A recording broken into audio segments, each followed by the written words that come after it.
Hello, Namaskar. Welcome you to the SAAR Analysis. I am Chaman Nayak and here's my take. One investment treaty worth less than $1 billion today could quietly redefine India's strategic position in the Middle East for decades to come. Here's the number that matters.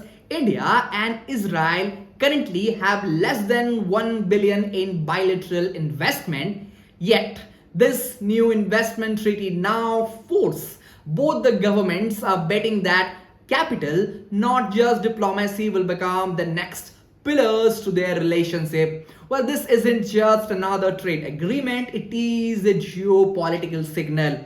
Let's take it out. Here's what evidence speaks about. India and Israel have officially activated a bilateral investment treaty designed to provide stronger investor protection while preserving each country's sovereign right to regulate. Well, the agreement introduced faster dispute resolution, safeguard investment ranging from technology to intellectual property to infrastructure and financial asset. This also relaxes legal procedures for two nations that consider each other strategic partners. Well, what makes this remarkable is timing. The treaty comes into effect while the Middle East remains under extraordinary geopolitical stress, with regional conflicts disrupting energy markets, supply chain, and investor confidence. Instead of waiting for the stability, India and Israel are institutionalizing economic cooperation during this uncertainty. Now, this is a strategic choice, not a commercial coincidence.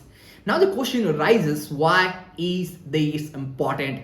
Well, the modern geopolitics is no longer driven only by the military alliances, it is increasingly driven by investment architecture.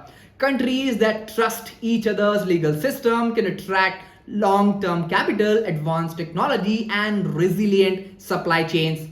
For Israel, India represents one of the world's fastest growing major economies and expanding the market innovation. Well, for India, Israel offers a leadership in artificial intelligence, cybersecurity, defense technology, semiconductors, water management, and most importantly, deep tech research. Well, this treaty creates a legal certainty for investors operating across these sectors. Now, more importantly, it tells global capital that despite this regional instability, both nations are willing to deepen their strategic integration.